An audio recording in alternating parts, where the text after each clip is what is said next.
Mic-nya mana, Ustaz? Ini bukan? Itu buat ini, Ustaz. Oh.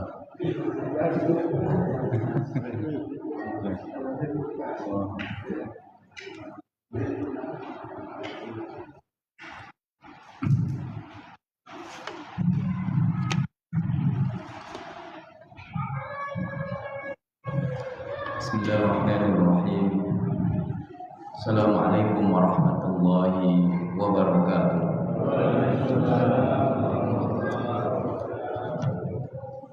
Innal hamdalillah nahmaduhu wa nasta'inuhu wa nastahdihi wa nastaghfiruhu wa natubu ilayhi wa na'udzu billahi min shururi anfusina wa sayyiati a'malina. Man yahdihillahu fala mudilla lahu wa may yudlilhu fala hadiya lahu. Asyhadu an la ilaha illallah wahdahu la syarika lahu wa asyhadu anna Muhammadan abduhu wa rasuluhu la nabiyya ba'dah, amma ba'd. Faqala Allahu azza wa jalla fi muhkami tanzili, a'udzu billahi minasyaitonir rajim, wa idzana rabbukum la in syakartum la azidannakum wa in kafartum illa. Hadirin hadirat Ibu sekalian yang dimuliakan Allah Subhanahu wa taala. Alhamdulillah kita bersyukur kehadirat Allah dikumpulkan oleh Allah di malam Jumat yang mulia, di majelis ilmu yang mulia. Mudah-mudahan hadirnya kita di majelis ilmu ini sebab kita semuanya diampuni oleh Allah Subhanahu wa taala. Kita semuanya dimasukkan ke dalam surga dan diselamatkan oleh Allah dari neraka. Salawat dan salam tidak lupa kita haturkan kepada suri tauladan kita Rasulullah Muhammad sallallahu alaihi wasallam, pada keluarga, sahabat, termasuk beliau yang berbahagia meraih syafaat beliau kelak. Jemaat dimuliakan oleh Allah, mari kita lanjutkan interaksi kita terhadap kitab Riyadhus Shalihin yang dihimpun oleh Al-Imam Muhyiddin Abu Zakaria An-Nawawi Ad-Dimashqi Asy-Syafi'i. Kita masih berada di bab yang ke-54, yaitu bab fadlil buka min khasyatillahi ta'ala wa syauqan ilaihi. Bab tentang keutamaan menangis karena takut kepada Allah dan juga pada sebelumnya kita sampai ke hadis yang kedua dari bab ini. Pertemuan malam hari ini mari kita lanjutkan hadis yang ketiga. Qala al-muallif rahimahullahu taala wa an Abi Hurairah radhiyallahu anhu qala qala Rasulullah sallallahu alaihi wasallam la yalijun nar rajulun baka min khasyatillah mudan fil ardi wa la yastami'u ghubarun fi sabilillah wa dukhanu jahannam. Rawahu Tirmidzi wa haditsun hasanun sahih. Dari Abu Hurairah, semoga Allah meridhoinya, beliau berkata, Rasulullah sallallahu alaihi wasallam bersabda, tidak masuk neraka orang yang menangis karena takut kepada Allah sampai susu kembali ke puting dan tidak kumpul antara debu-debu jihad dalam Allah dan neraka jahanam. Hadis ini diriwayatkan oleh Imam Tirmidzi dan beliau berkata ini hadis hasan dan Jemaah oleh Allah. Hadis ini bercerita kepada kita di antara sebab selamatnya seseorang dari neraka itu adalah menangis karena takut kepada Allah. Bahkan Rasulullah menghubungkan mustahil terjadi sampai susu kembali masuk ke putingnya. Kata itu adalah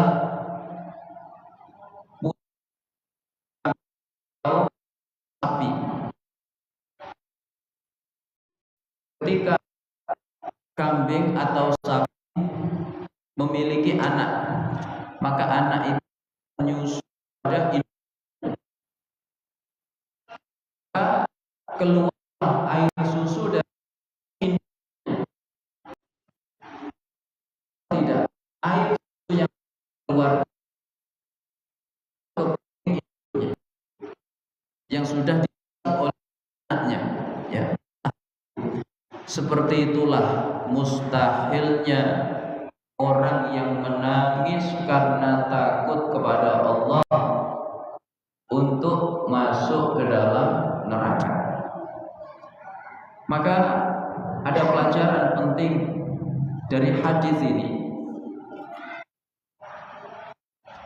yaitu yang pertama, istiqomah.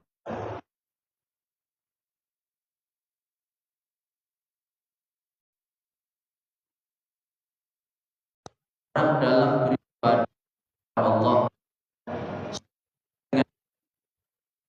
dengan dari neraka. Orang kok ingat Allah kemudian menangis, jadi matanya menangis,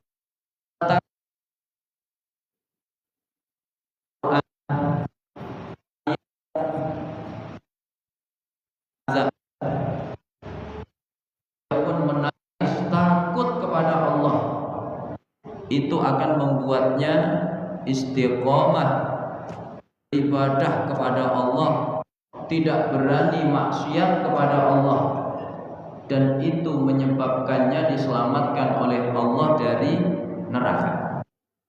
Maka jemaah yang dimuliakan oleh Allah, karakter salafun salih itu mereka mudah menangis disebabkan takut kepada Allah. Pernah saya ceritakan bagaimana Rabi' bin Husayn itu kalau malam qiyamul lail dia munajat kepada Allah sampai menangis sejadi-jadinya. Maka sang ibu khawatir, wahai Rabi', apa kamu melakukan dosa yang besar? Sang ibu membayangkan dosa yang besar itu membunuh orang lain. Jadi bunuh orang itu dosa yang teramat besar. Barangkali kamu pernah membunuh seseorang sehingga kamu setiap malam menangis seperti itu. Apa jawaban Rabi' bin Husayn? Iya, wahai ibu, aku telah membunuh diriku dengan dosa-dosaku.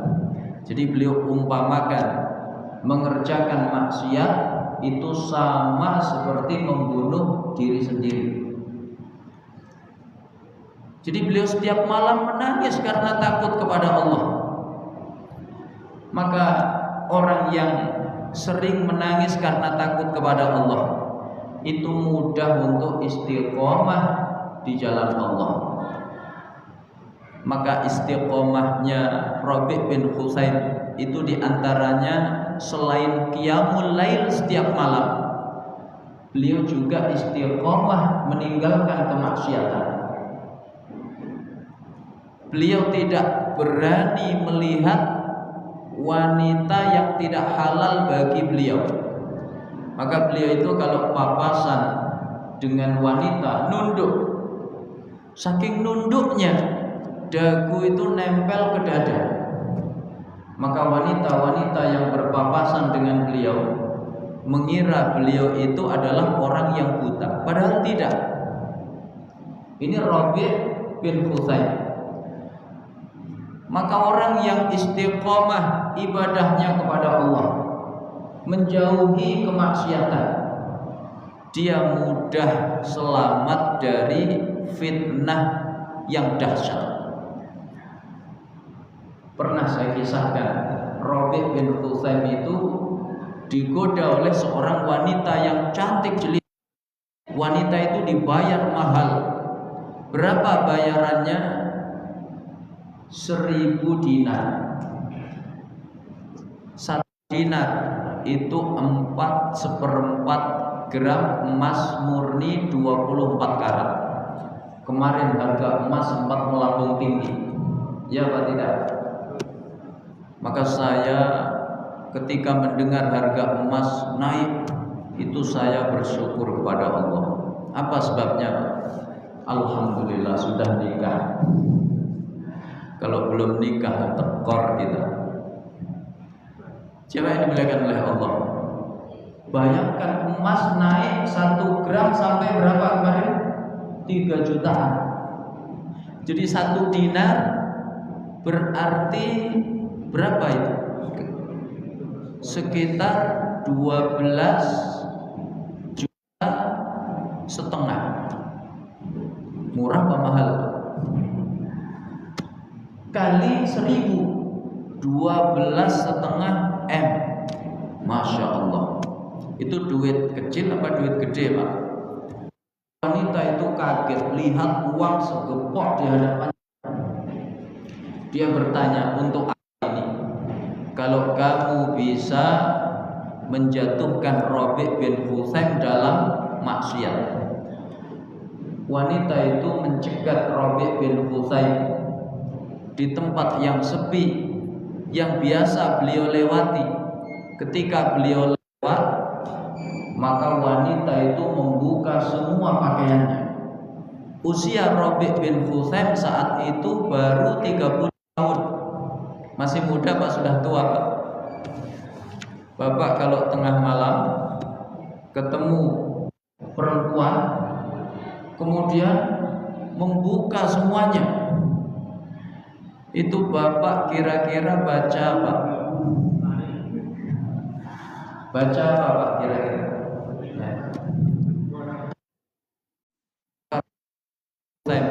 Diselamatkan oleh Allah. Padahal fitnah kita itu fitnah yang dahsyat. Rabi' bin Khuzaim berpaling. Beliau nasihati wanita itu, ya amat Allah, kaifa biki law nazala alaiki malakul maut faqata'a minki hablal watin. Hei wanita hambanya Allah, bagaimana kalau malaikat maut datang mencabut nyawamu? Kaifa biki yauma yas'aluki munkar wa nakir, gimana keadaanmu saat nanti di alam barzakh ditanya munkar dan nakir? Kaifa biki yauma taqifina amama rabbil azim, gimana keadaanmu saat nanti dihadapkan kepada Allah di hari kiamat? Kaifa biki illam tatubi faturmaina fil jahim, gimana keadaanmu kalau kamu tidak sempat taubat, nanti kamu dilempar ke neraka. Wanita itu kemudian seketika takut kepada Allah. Dia memakai pakaiannya, dia lari. Kemudian dia hijrah, dia taubat nasuha dari wanita ahli maksiat menjadi wanita ahli ibadah, yang kalau siang puasa sunnah, kalau malam qiyamul lail. Jadi orang kok mudah menangis karena takut kepada Allah, maka insya Allah dia mudah untuk istiqomah di jalan Allah Subhanahu wa ta'ala. Makanya diselamatkan oleh Allah dari neraka. Kemudian wala yajtami'u ghubarun fi sabilillah wa dukhanu jahannam, tidak akan terkumpul antara debu jihad di jalan Allah dan asap neraka jahannam. Ini memberi isyarat tentang fadlul jihad, keutamaan jihad di jalan Allah. Makanya kalau ada saudara kita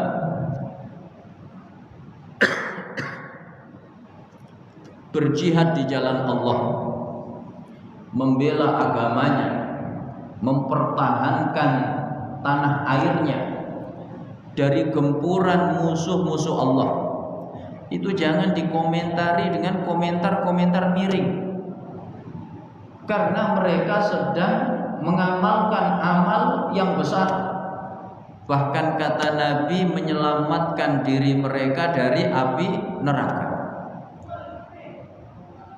Makanya hati-hati, jangan komentar sembarangan terhadap orang yang berjihad di jalan Allah Subhanahu wa taala. Jemaah dimuliakan oleh Allah, karena jihad ini amal besar, maka sahabat dulu berlomba-lomba supaya bisa ikut jihad. Sampai usia yang masih kecil tidak menghalangi mereka untuk berjihad di jalan Allah. Maka menarik disebutkan oleh ulama ahli sejarah terkait kisah-kisah dalam perang Badar. Ada beberapa anak kecil ingin terlibat dalam perang itu, maka ada yang dilarang oleh Nabi. Di antaranya Zaid bin Thabit dilarang oleh Nabi, masih kecil. Kemudian di antaranya lagi Umair bin Abi Waqqas, saudaranya Sa'ad bin Abi Waqqas. Umair ini ikut dalam barisan perang Badar, maka dia sembunyi di tengah supaya tidak kelihatan oleh Nabi. Maka Abdurrahman bin Auf melihat Umair. Kata Umair, jangan bilang-bilang, nanti kalau Rasulullah melihatku pasti aku disuruh pulang. Ternyata kelihatan oleh Nabi. Dan benar, Rasulullah menyuruh Umair ini untuk pulang. Umair jadi-jadinya. Apa sebabnya, Pak? Tidak boleh ikut jihad bersama Nabi. Akhirnya Nabi kasihan. Lalu Nabi mengizinkan Umair untuk ikut jihad. Maka dia meraih syahid di jalan Allah Subhanahu wa taala. Jadi usia yang masih kecil hari itu tidak menghalangi mereka untuk berjihad. Kemudian ada kisah menarik lainnya. Dua Mu'ad, yang satu Mu'ad bin Afra, yang satu lagi Mu'ad bin Amr bin Jamuh, ikut dalam perang Badar. Kemudian sahabat, apa yang membuat perang ini? Kalian masih kecil. Kata mereka berdua, wahai paman, tahukah kamu Abu Jahal? Apa urusanmu dengan? Kalau aku ketemu Abu Jahal, aku tidak akan melepaskannya sampai Allah menetapkan siapa yang terbunuh di antara kami. Bayangkan, Pak, anak kecil, spirit jihadnya luar biasa. Ketika Abu Jahal diberitahu itu orang yang kalian, seketika dua anak ini bergerak bersamaan, kedua Abu Jahal, keduanya lapor kepada Rasulullah, aku berhasil membunuh Abu Jahal. Kata Mu'ad yang satu lagi, aku yang berhasil membunuh. Nabi, apakah kalian sudah menghapus bekas pedang kalian? Belum. Tunjukkan kepadaku. Maka dua-duanya menunjukkan kepada Nabi, kalian berdua berhasil membunuh Abu Jahal. Ini keutamaan jihad di jalan Allah. Anak kecil pun tidak mau kalah. yang punya uzur syar'i. Amr bin Jamuh itu sahabat yang kakinya itu pincang. Orang kalau kakinya pincang, Pak, wajib jihad apa tidak? Tidak. Ini uzur yang syar'i. Allah memaafkan. Ibnul Jamuh dia daftar kepada Nabi untuk ikut perang Uhud. Nabi melarang. Kamu termasuk orang yang dimaafkan oleh Allah. Kamu tidak perlu ikut berjihad. Amr ibnul Jamuh bersikeras, ya Rasulullah, tolong izinkan aku meraih surga dengan kaki pincangku ini. Akhirnya Rasulullah mengizinkan. Maka Amr ibnul Jamuh ya syahid di jalan Allah dalam perang Uhud. Kemudian perang Tabuk, perang terakhir bersama Rasulullah SAW. Dari butuh perjalanan 15 hari. Maka Rasulullah hanya mengizinkan mereka yang kebagian kendaraan untuk bisa berangkat jihad fi sabilillah, perang Tabuk. Hari itu krisis kendaraan, sampai unta itu dinaiki 18 orang bergantian. Jadi 2 orang naik, nanti dua yang lainnya naik, nanti turun. Saking kurangnya kendaraan, maka ada 7 sahabat tidak kebagian kendaraan, menghadap kepada Nabi. Nabi tidak mengizinkan mereka untuk jihad karena gak kebagian kendaraan. Seketika mereka menangis terseduh-seduh karena tidak bisa ikut jihad bersama Rasulullah SAW. Maka Allah abadikan dalam surat At-Taubah, wala 'alal ladzina idza ma atauka litahmilahum qulta la ajidu ma ahmilukum alaihi tawallaw wa a'yunuhum tafidu minad dam'i hazanan alla yajidu ma yunfiqun. Tidak ada dosa bagi mereka yang datang kepadamu meminta agar kamu membawa mereka untuk ikut jihad, yaitu dalam perang Tabuk.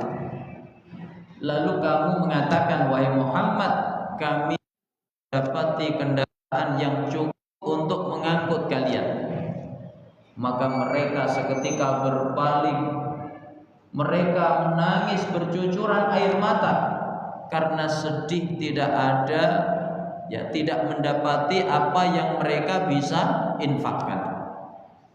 Begitu dahsyatnya jihad fi sabilillah. Jadi jihad ini menyelamatkan seseorang dari neraka. Kata para ulama, apa sebabnya? Kenapa mujahid fi sabilillah itu Allah selamatkan dari neraka? Karena mereka mempertaruhkan jiwa dan raganya.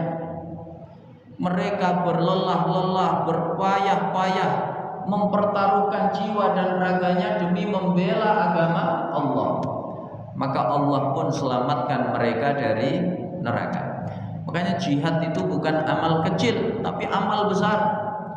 Ya, puncak pengorbanan dalam Islam itu jihad fi sabilillah. Begitu kata Nabi kepada Mu'adz bin Jabal.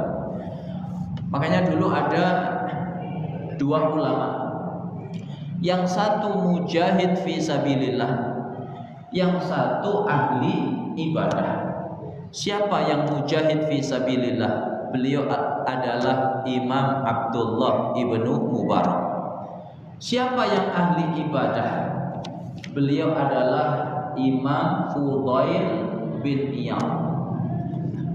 Satu ketika Imam Abdullah ibnu Mubarak itu menulis surat, ya abidal haramaini law absartana la alimta annaka fil ibadati tal'abu. wahai ahli ibadah dua kota suci Mekah Madinah. Maksudnya adalah Imam Fudail bin Iyad.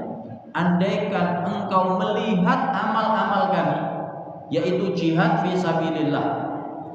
Apa kata Imam Abdullah bin Mubarak? Niscaya engkau akan melihat amal-amalmu itu tidak lebih sekedar mainan. Begitu dahsyatnya pahala jihad fi sabilillah. Kemudian jemaah dimuliakan oleh Allah, hadis berikutnya, hadis keempat.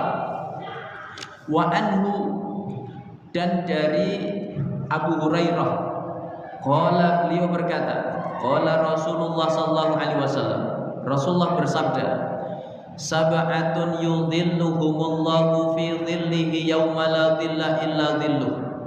Ada 7 golongan dinaungi oleh Allah dengan naungannya pada hari di mana tidak ada naungan lain selain naungan Allah Subhanahu wa taala.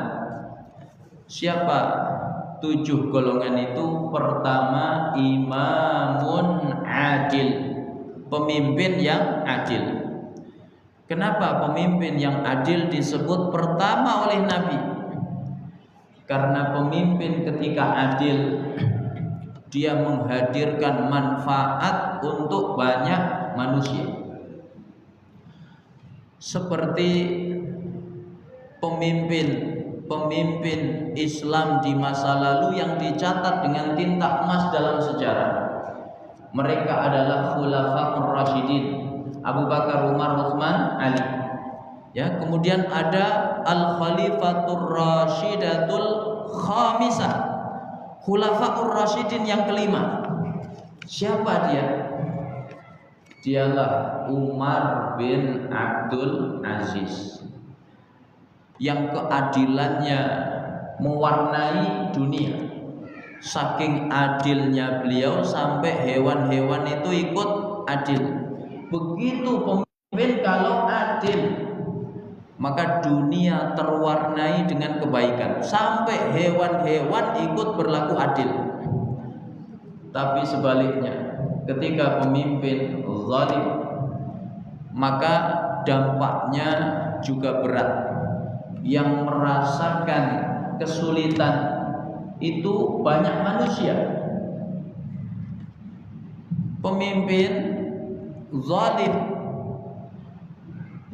ketika menjadi pemimpin bukannya melindungi rakyatnya, tapi mengeruk kekayaan sebanyak-banyaknya. Maka kekayaan alam dieksploitasi, hutan dibabat, tambang-tambang liar dibiarkan, pencemaran lingkungan dibiarkan. Akhirnya apa yang terjadi, Pak? Bencana. Banjir tidak cuma air, tapi juga banjir gelondongan kayu. Ini bahayanya pemimpin yang zalim. Makanya pastikan kalau milih pemimpin itu yang adil.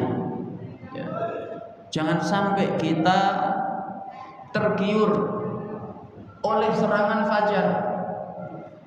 Paling 100.000, paling banter 200.000, tapi penderitaannya berapa tahun minimal, Pak? 5 tahun. Itu kalau satu periode. Ya. Jemaah dimuliakan oleh Allah. Ini pertama. Jadi imamun adil. Yang kedua, wasyabun nasya'a fi ibadatillahi ta'ala. Pemuda yang tumbuh dalam ibadah kepada Allah.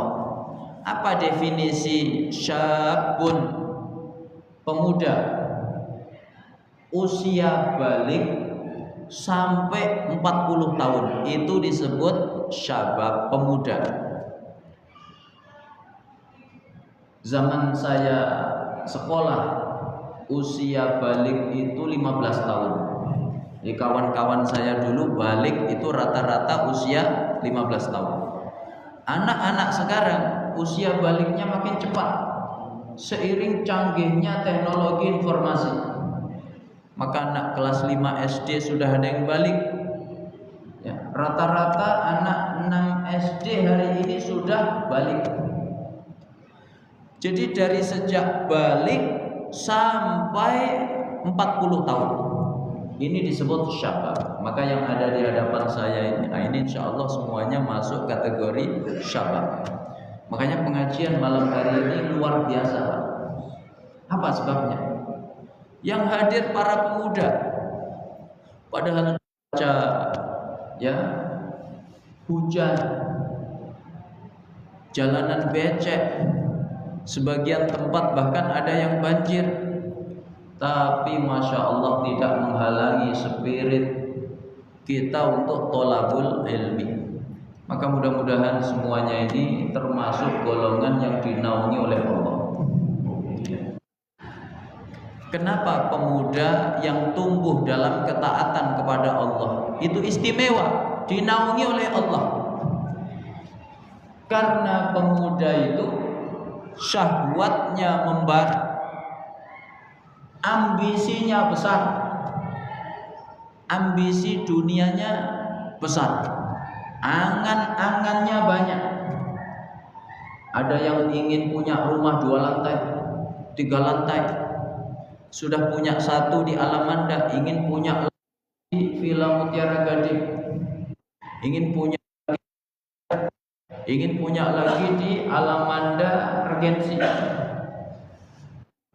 Begitu orang ketika masih muda, obsesinya besar, punya 1 kendaraan, ingin punya 1 kendaraan lagi, punya 1 unit usaha, ingin buka 1 unit lagi. Nah, termasuk ini pelan-pelan aja Pak, sudah punya istri, ingin ya. Makanya kalau pemuda itu tumbuh dalam ibadah kepada Allah di tengah obsesinya yang begitu besar, itu luar biasa. Allah naungi kelak di hari kiamat. Kalau ada orang tua usia sudah 80 tahun, jalan sudah pakai tongkat, kulit sudah keriput, rambut sudah ubanan semua, pandangan sudah mulai kabur, pendengaran sudah enggak jelas, lalu tiap hari ke masjid, tiap hari ngaji, itu istimewa apa biasa? Biasa. Apa sebabnya? Ya karena memang sudah ya. Tapi kalau pemuda-pemuda seperti ini ya, pulang kerja lelah, ngantuk-ngantuk ditahan, duduk di majelis ilmu, ini luar biasa ya. Yang ketiga, wa rajulani tahabba fillah ijtama'a alaihi wa tafarraqa alaihi. 2 orang saling mencintai karena Allah, bertemu berpisah karena Allah. Maka kita hari ini punya wadah kebersamaan apapun, apakah ormas, apakah partai, atau organisasi masjid, atau lingkungan RT, RW dan seterusnya, maka niatkan lillah, karena Allah. Kalau bertemu berpisah motivasinya lillah. Kebersamaan yang seperti ini yang nanti dinaungi oleh Allah di hari kiamat. Adapun kebersamaan yang sekedar menyalurkan kesenangan, hobi, sama-sama hobi goes ya, maka tiap akhir pekan goes, sama-sama hobi kendaraan merek tertentu ya, maka kalau akhir pekan jalan bareng, sama-sama hobi binatang, burung, ayam, maka kumpul di tempat tertentu, bawa hewan kesayangannya masing-masing, habis itu pulang. Kebersamaan seperti ini tidak ada nilainya. tapi orang bertemu berpisah karena Allah. Ini yang nanti mendatangkan naungan di hari kiamat.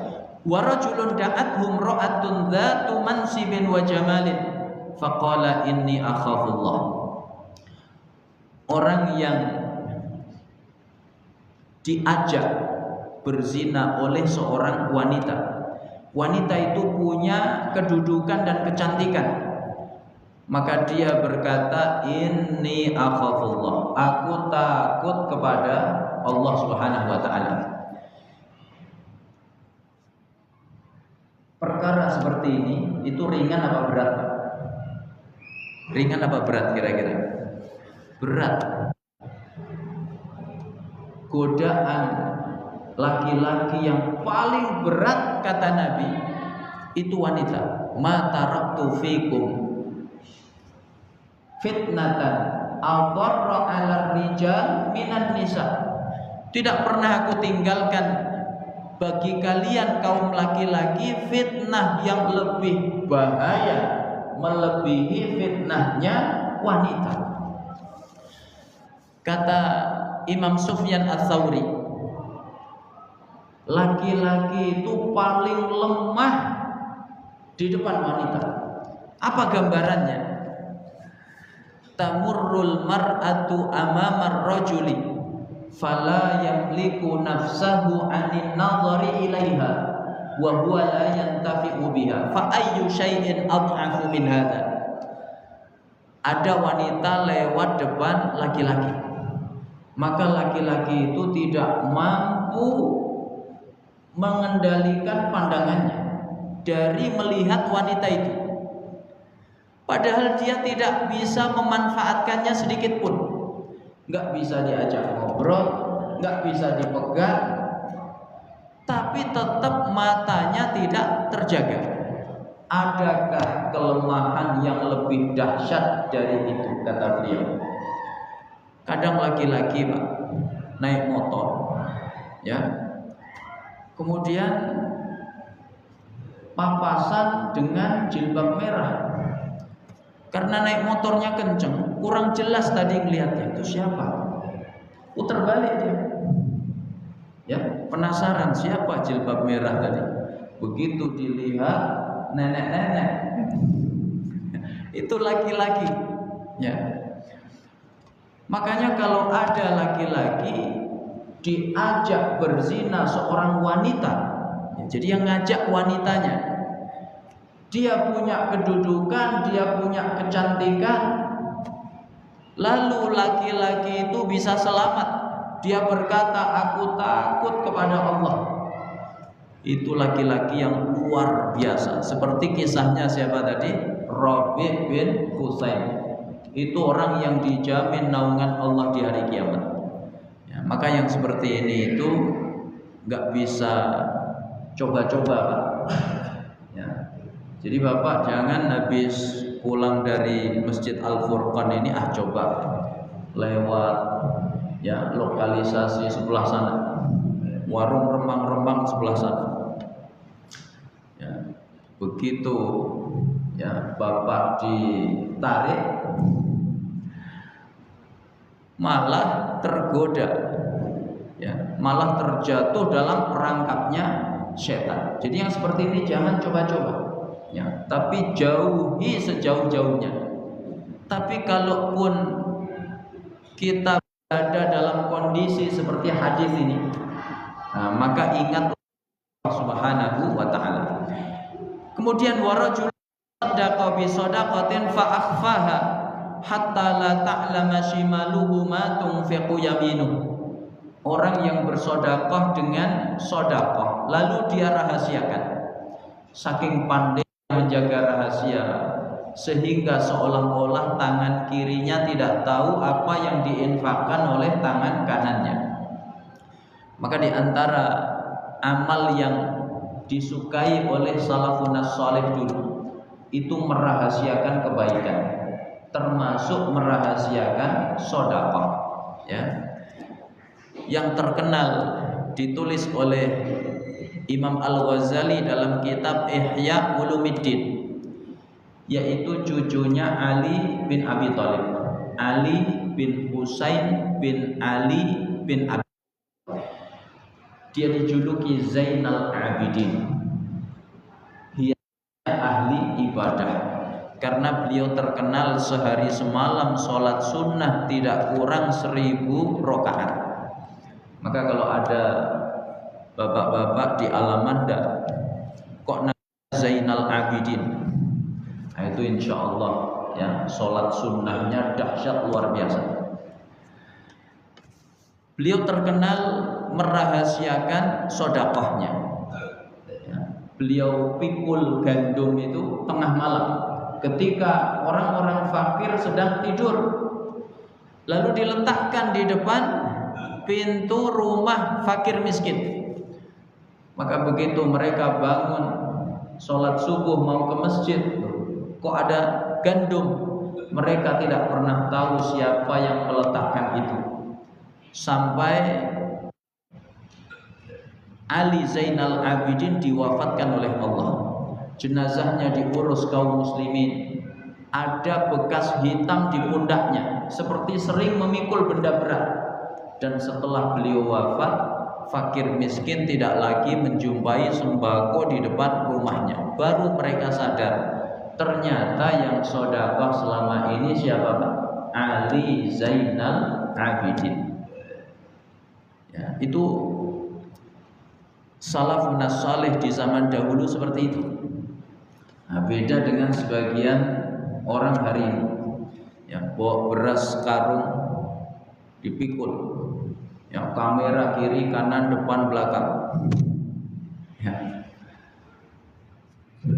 Kenapa merahasiakan amal ini dicintai oleh Allah? Karena itu lebih mendekati keikhlasan, makanya dicintai oleh Allah. Puasa Ramadan, ya demikian pula puasa yang lainnya. Kenapa istimewa? Itu diantara sebabnya karena ini amal rahasia. Jadi amal kok dirahasiakan, itu dicintai oleh Allah. Shadaqatus sirri tudfi'u ghadabar rabbi. Sedekah rahasia itu memadamkan kemurkaan Allah Subhanahu wa taala. Ya, padahal era zaman itu belum ada kamera. Itu orang sudah berhati-hati merahasiakan amal, takut riya. Apalagi era yang penuh dengan kamera seperti hari ini. Ya, maka penting kita menjaga kerahasiaan amal kita. Kalau tidak perlu ya didokumentasikan, kita tidak mewakili lembaga, tapi sekedar untuk diri sendiri.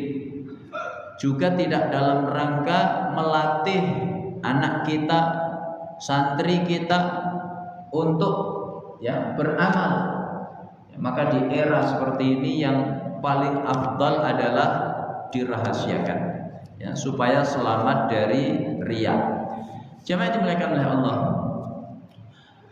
Kemudian yang menjadi inti pembahasan hadis ini yaitu golongan yang ketujuh, wa rajulun dzakarallaha khaliyan fafadat aina. Orang yang berzikir kepada Allah dikala sendiri, kemudian ya menangislah kedua matanya. Jadi orang yang takut kepada Allah sehingga dia menangis disebabkan rasa takutnya kepada Allah, ini dinaungi oleh Allah di hari kiamat. Ya. Maka penting kita itu melatih mata kita untuk nangis karena takut kepada Allah. Kebanyakan mata kita itu nangisnya hari ini untuk urusan akhirat apa urusan dunia? Kebanyakan dunia apa akhirat? Dunia. Ya. Begitu duit hilang nangis sejadi-jadinya. Begitu istri ya balik ke rumah orang tuanya nangis sejadi-jadinya. Ya. atau nonton film, nonton sinetron, ya deras air matanya. Tapi begitu urusan akhirat tidak bisa menangis. Nah, maka hati-hati, ya. Berusahalah untuk bisa nangis karena takut kepada Allah, supaya kita dinaungi oleh Allah di hari kiamat. Hadis berikutnya, wa an Abdullah ibn Syekhir radhiyallahu anhu, dari Abdullah bin Syekhir, semoga Allah meridhoinya. Qala, beliau berkata, ataitu Rasulullah sallallahu alaihi wasallam, aku mendatangi Rasulullah sallallahu alaihi wasallam, wa huwa yusalli, ya, beliau sedang salat, wali jawfihi azizun ka azizil mirjali minal buka, dan pada dada beliau, ya, aisoderihi, ya, pada dada beliau itu terdengar suara gemuruh seperti gemuruhnya kuali, ya, seperti gemuruhnya apa? Kuali. Bapak kalau ngerebus air kan terdengar suara gemuruh, ya. Itu Nabi ketika menunaikan sholat seperti itu, dadanya itu bergemuruh. Apa sebabnya? Minal buka, karena menangis, ya. Jadi menangis saat sholat, saat baca Quran, saat mentadaburi ayat-ayat Allah di alam semesta, ini karakternya salafun salih, ya. Maka berusahalah untuk mencontohnya. Jangan sampai air mata kita hari ini tumpah untuk sesuatu yang sia-sia, hanya sekedar untuk dunia. Tapi cobalah tumpahkan air mata kita karena takut kepada Allah. Salafun salih seperti itu, ya. Ada yang menangis saat baca Quran, padahal yang dibaca itu surat-surat pendek yang kita hafal. Umar bin Abdul Aziz itu baca surat Qari'ah, Al-Qari'ah, Mal Qari'ah, wa ma adraka mal Qari'ah, yauma yakunun nasu kal farashil mabthuth, wa takunul jibalu kal ihnil manfush. Beliau menangis jadi-jadinya. Keluarganya mendekatinya, satu keluarga nangis semua. Padahal yang dibaca surat Al-Qari'ah, yang kadang kalau kita dengar biasa-biasa saja, ya. Dibacakan anak kita malah kadang nyengir. Umar bin Abdul Aziz nangis ketika baca Al-Qari'ah. Beliau berkata, waili min yaumin yakunun nasu kal farashil mabthuth wa takunul jibalu kal ihnil manfush. Betapa celakanya aku pada hari di mana manusia bagaikan laron yang berterbangan, gunung-gunung bagaikan kapas yang ditiup angin. Betapa celakanya Umar bin Abdul Aziz di hari seperti itu. Begitu tangisannya orang-orang soleh zaman dulu, ya. Ada yang sekedar melihat tanda kebesaran Allah itu, ya, menangis. Umar bin Khattab lihat kambing, nangis. Kalau kita lihat kambing, pikiran kita kan di sate enak, ya, digulik, di sop, pikiran kita makan. Umar lihat kambing ingat akhirat. Betapa enak jadi kambing, dikasih makan oleh tuannya sampai gemuk. Setelah itu disembelih, dimakan dagingnya, selesai, gak ada hisab. Sedangkan Umar kelak dihisab oleh Allah Subhanahu wa ta'ala. Nangis beliau, ya. Jemaah dimuliakan oleh Allah, ini menangis karena takut kepada Allah. Hadis berikutnya, wa an Anasin radhiyallahu anhu qala, dari Anas bin Malik, semoga Allah meridhoinya. Qala Rasulullah sallallahu alaihi wasallam li Ubay bin Ka'ab. Rasulullah bersabda kepada Ubay bin Ka'ab. Ya, Ubay bin Ka'ab ini sahabat dari kalangan Ansor yang terkenal ahli Quran. Paling bagus bacaan Qurannya. Sahabat-sahabat Nabi itu punya keistimewaannya masing-masing. Ya, kata Nabi, arhamu ummati bi ummati Abu Bakrin.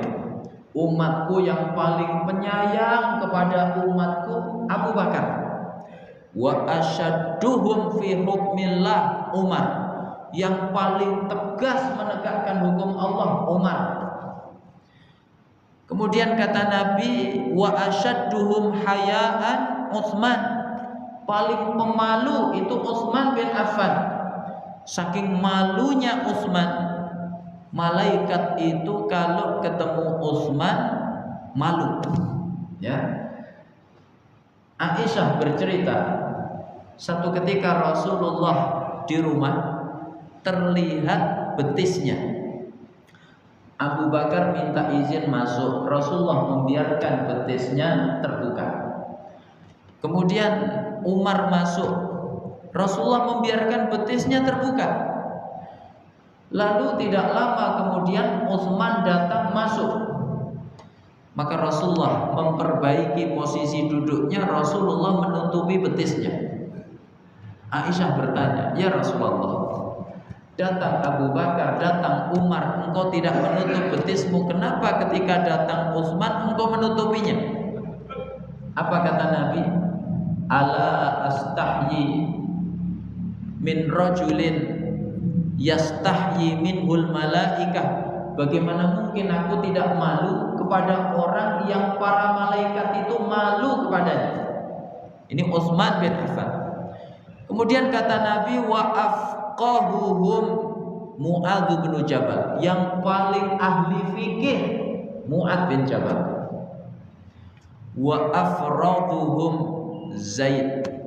Yang paling ahli faraid adalah Zaid bin Thabit. Ya. Lalu kata Nabi berikutnya,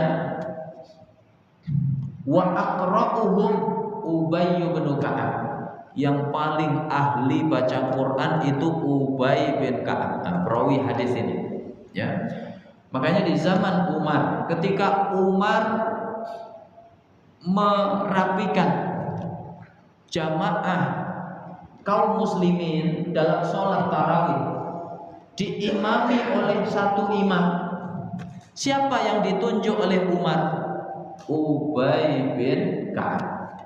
Ya. Ini istimewanya Ubay bin Ka'ab. Ya, kemudian kata Nabi, walikulli ummatin amin wa aminu hadhil ummah Abu Ubaidah ibnul Jarrah. Setiap umat itu memiliki amin, orang yang terpercaya. Orang terpercaya dari kalangan umatku adalah Abu Ubaidah ibnul Jarrah. Begitu sahabat Nabi, ya, sahabat Nabi itu punya keistimewaannya masing-masing. Keistimewaannya Ubay bin Ka'ab, beliau ahli Quran. Maka lihat betapa ahli Quran itu istimewa. Kata Nabi begini, innallaha azza wa jalla amaroni an aqra'a alaik.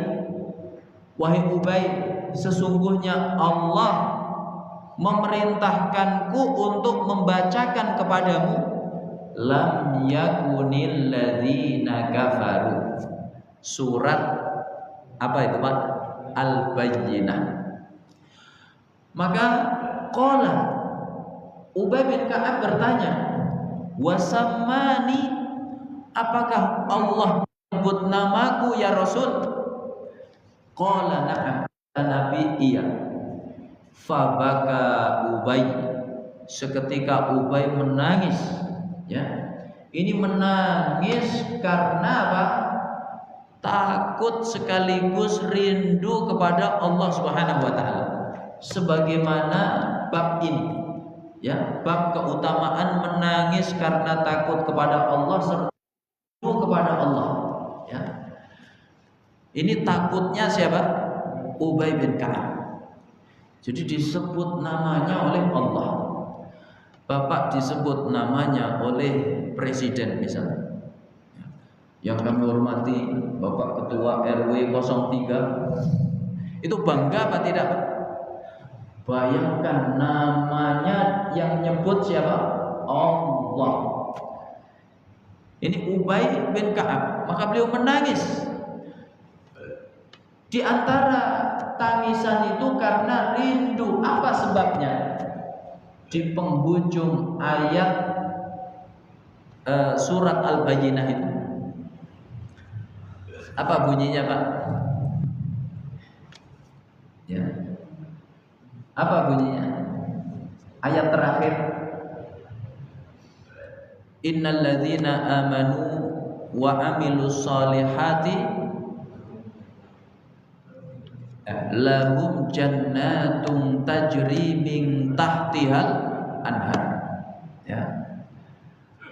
Nah, di penghujung ayat itu radhiyallahu anhum wa radu'an. Ya. Jadi Allah ridha kepada mereka. Mereka pun ridha kepada Allah. Makanya seketika Ubay bin Ka'ab menangis. Maka ayat ini isyarat, ya, betapa ahli Quran itu istimewa. Maka bersungguh-sungguhlah kita hari ini untuk menjadi ahli Quran, ya. Ahli Quran itu istimewa. Di dunia istimewa, di akhirat istimewa. Ya. Di dunia ahli Quran itu diselamatkan oleh Allah dari maksiat. Makanya kata Syekhul Islam Ibnu Taimiyah, ya, Quran itu, qiraatul Quran itu min asyaddil asbab al-mani'ah minal ma'asi. Sebab yang paling dahsyat dalam menyelamatkan seseorang dari maksiat. Ya, Bapak kalau nggak percaya, coba rutinkan baca Quran sehari 1 juz saja. Akan ada spirit yang berbeda dalam diri kita, ya, menjauhi maksiat-maksiat kepada Allah Subhanahu wa taala. Ini di dunia, ya, dan di akhirat.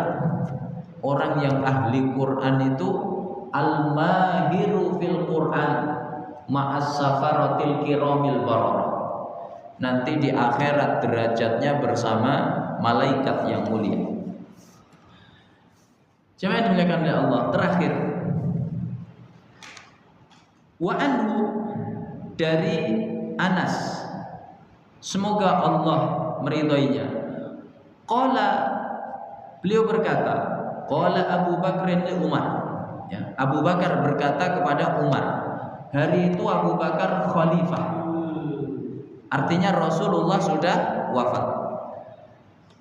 Ba'da wafati Rasulillah, setelah wafatnya Rasulullah, intoliq bina ila ummi Aiman. Kata Abu Bakar kepada Umar, ayo kita berangkat menuju Ummu Aiman. Siapa Ummu Aiman itu? Ummu Aiman ini ibu keduanya Nabi, ya, saking takzimnya Nabi kepada Ummu Aiman. Kata beliau, Ummu Aiman ummi ba'da ummi, ibuku setelah ibuku, ya. Jadi ibu kedua bagi Nabi. Beliau itu budak milik Abdul Muttalib, ya. Abdul Muttalib punya anak namanya Abdullah, ayahnya Nabi. Maka budak ini diberikan kepada Abdullah. Abdullah ini menyiapkan Ummu Aiman ini untuk membantu istrinya ketika mengandung, ya, Nabi. Nah, Ummu Aiman inilah yang membantu Aminah, ibu Nabi. Termasuk ketika Aminah ini ziarah makam suaminya, yaitu Abdullah di Madinah. Pulang dari Madinah sampai di satu tempat namanya Abwa, ya. Aminah diwafatkan oleh Allah, kemudian dimakamkan di sana. Maka Nabi yang saat itu masih kecil sedih ditinggal wafat sang ibu. Pulanglah Nabi dari Abwa ke Makkah. Siapa yang mendampingi, Pak? Siapa yang mendampingi? Ummu Aiman, ya. Jadi sejak di rumahnya Abdul Muttalib, kemudian Abdul Muttalib wafat, Nabi dirawat siapa? Abu Talib. Ini seluruhnya yang mendampingi adalah Ummu Aiman. Makanya Ummu Aiman ini wanita yang sangat dihormati oleh sahabat, karena ini pengasuhnya siapa? Rasulullah Sallallahu Alaihi Wasallam. Sekelas Abu Bakar dan Umar itu sowan ke siapa? Ummu Aiman. Maka hadis ini itu dimasukkan oleh Imam Nawawi pada bab sebelumnya, yaitu pentingnya mengunjungi orang-orang soleh, ya. Makanya penting kita hari ini mengunjungi orang-orang soleh. Mengunjungi orang-orang soleh itu banyak keberkahannya, ya. Abu Bakar dan Umar mengunjungi Ummu Aiman. Nazuruha kama kana Rasulullah yazuruha. Kita kunjungi beliau seperti dulu Rasulullah biasa mengunjungi beliau, ya. Jadi sahabat itu menghidupkan amal yang dulu dilakukan oleh Nabi. Falamma intahaina ilaiha bakat. Begitu kami, ya, Abu Bakar dan Umar sampai kepada Ummu Aiman, seketika Ummu Aiman menangis. Faqala laha, Abu Bakar dan Umar berkata kepada Ummu Aiman, ma yubkiki, apa yang membuatmu menangis? Kata beliau, ama ta'lamina annama indallahi ta'ala khairun li Rasulillah. Ya, kata Abu Bakar dan Umar, apa engkau tidak tahu Rasulullah telah mendapatkan yang lebih baik di sisi Allah? Qala, maka Ummu Aiman menjawab, inni la abki anni la a'lamu annama indallahi khairun li Rasulillah. Aku menangis bukan karena tidak tahu kalau Rasulullah sudah mendapatkan yang lebih baik di sisi Allah. Aku tahu itu. Tapi kenapa aku menangis? Walakinni abki annal wahya qad inqata'a minas sama. Aku menangis karena sebab wafatnya Nabi, wahyu tidak lagi turun dari langit. Jadi terputusnya wahyu yang membuat seorang Ummu Aiman menangis. Maka ini isyarat, ilmu itu penting. Wafatnya seorang alim yang patut, ya, yang patut untuk membuat kita sedih, itu terputusnya ilmu. Makanya kalau ada orang alim, ya, ulama, kiai, tuan guru, tengku masih hidup, banyaklah kita ziarah kepadanya supaya kita mendapat keberkahan ilmu.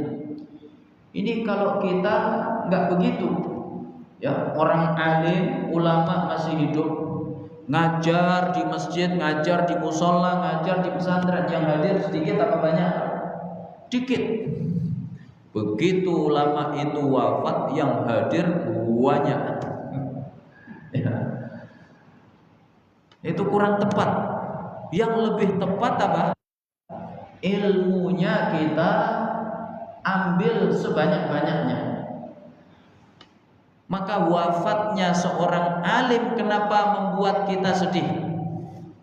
Karena itu menyebabkan terjadinya salah satu tanda kiamat. Min asyratis saati ayyuqbadal ilmu, di antara tanda dekatnya kiamat itu ilmu dicabut oleh Allah. Bagaimana cara Allah mencabut ilmu? Diwafatkan para ulama, ya, diwafatkan para ulama. Makanya kita sedih kalau ada ulama diwafatkan oleh Allah. Ini menyebabkan terputusnya ilmu, dan ini salah satu tanda dekatnya kiamat. Kemudian begitu mereka tahu sebab menangisnya Ummu Aiman, fahayyajahuma alal buka, itu mendorong Abu Bakar Umar duanya menangis. Ja'ala yabkiyan ma'a Ummu Aiman. Muslim, diriwayatkan oleh Imam Muslim. Sabaq telah dibahas pada bab sebelumnya, yaitu bab tentang keutamaan mengunjungi orang-orang yang ahli kebaikan, ya. Inilah Bapak Ibu dimuliakan oleh Allah, pembahasan kita pada malam hari ini terhadap kitab Riyadhus Shalihin. Mudah-mudahan interaksi kita terhadap hadis Nabi ini menjadi bukti kecintaan kita semuanya terhadap Nabi, dan semoga dengan ini kelak kita semuanya dihimpun di akhirat bersama Rasulullah Sallallahu Alaihi Wasallam. Amin ya rabbal alamin. Ini yang dapat saya sampaikan. Kalau ada yang benar semata-mata dari Allah, kalau ada yang salah ini kekhilafan saya mohon maaf yang sebesar-besarnya. Aku qouli hadza wa sallallahu ala nabiyyina Muhammad wa ala alihi washabbihi wasallam walhamdulillahirabbil alamin. Kalau ada pertanyaan saya persilahkan, kalau tidak ada langsung saya tutup.